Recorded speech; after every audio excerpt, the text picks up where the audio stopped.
How's it guys, Reaver here. Was there ever a weapon that reigned supreme for as long as the Amax did in Warzone? I remember even during the Kilo days, the CR-56 Amax was one of the few weapons that could stand toe to toe with the Kilo. But the release of Cold War and the Cold War integration into Warzone definitely shook things up. But with each patch that Raven implements, the Modern Warfare weapons just seem to fall more and more behind their Cold War counterparts. And this brings us to today's comparison. With the release of Season 4, we've got a brand new long-range assault rifle, the C58. A weapon that's claimed to be the Cold War's answer to the Modern Warfare's Amax. But how true is that claim? And with recent patches seeing the Amax being nerfed and the C58's recoil adjusted, which of these two weapons will make the perfect fit for your sniper support class or long range engagement? Well, stick around because in this video we'll go over the base stats of each weapon, the time to kill, meta builds, check out some recoil statistics and make a final verdict on which weapon is worthy to be crowned the ultimate long range king.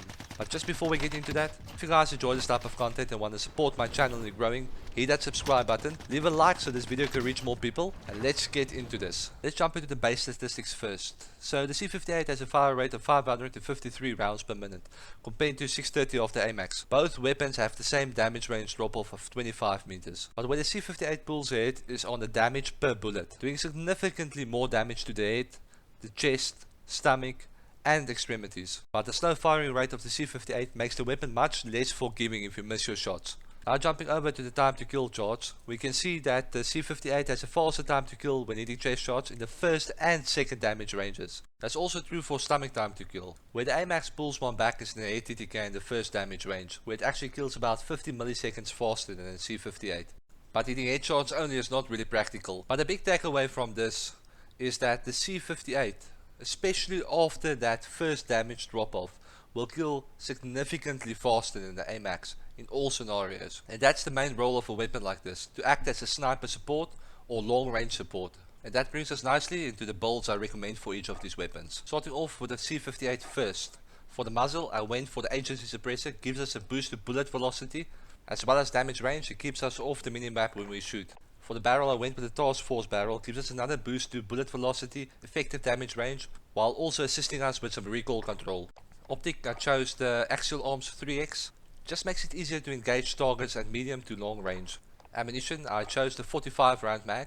You can opt for the 55 round mag if you want more bullets. I found the 45 round mag as the sweet spot, as it has no penalty to ADS times. Now moving over to the foregrip, I went with the field agent foregrip, gives us the best vertical and horizontal recoil control. And that's the basic build of the C58, prioritizing bullet velocity and damage range. Moving over to the Amax, it will be your standard Modern Warfare meta build. So monolithic suppressor for that extra damage range and sound suppression. I opted for the Zodiac barrel, gives us another boost to damage range, bullet velocity and assists us with some recoil control.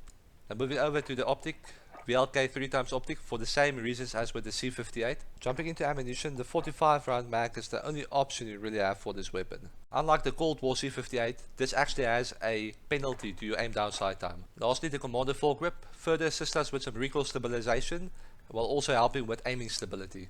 It will just further assist us with keeping this weapon on target.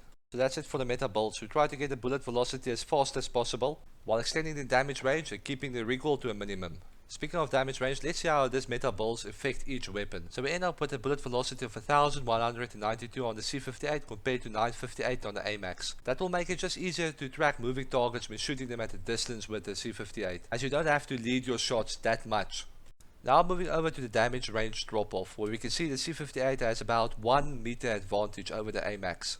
Movement speed and ADS time is where the C58 really pulls ahead, with about 50 seconds better ADS time than the Amax. So if you get caught up in a close range engagement, you'll just be able to get into ADS much faster with the C58. Lastly, looking at the recoil, with the meta builds, the Amax gets the biggest recoil reduction, with minus 35% to vertical recoil and 32% to horizontal recoil. That brings us into our recoil comparison, starting off with the C58 first. So this is just me shooting, not trying to control the recoil.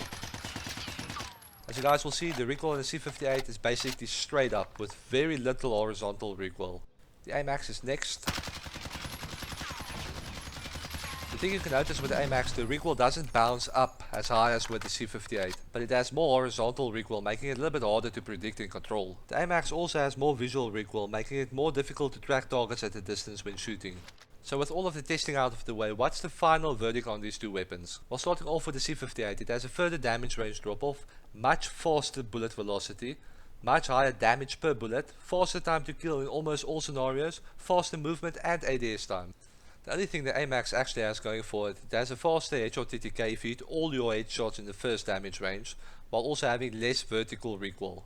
I think we all can agree, as things stand at the moment, the C58 is the clear winner between these two guns. And it's a real sad day for all our Modern Warfare fans, because the Amax, the king of the long range engagements, has finally been dethroned. And as mentioned in my previous episode where we compared the two AK-47s, it's a trend we're starting to see in Warzone, where the Cold War weapons keep on outperforming the Modern Warfare counterparts.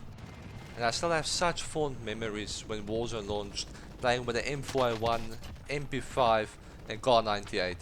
And to see these weapons just fade into nothing and become useless in Warzone is something I hope never would have happened. But like they say, the more things change, the more they stay the same. And with the next Call of Duty around the corner, it's just a matter of time to see if the Cold War weapons will have the same fate as the Modern Warfare ones. But I would love to hear from you guys. If you guys have any comparisons you want me to do, leave it in the comments below. If you guys enjoyed this content, double check, make sure you're subscribed, leave a like, and remember, stay safe, stay gaming. I'll check you guys in the next one.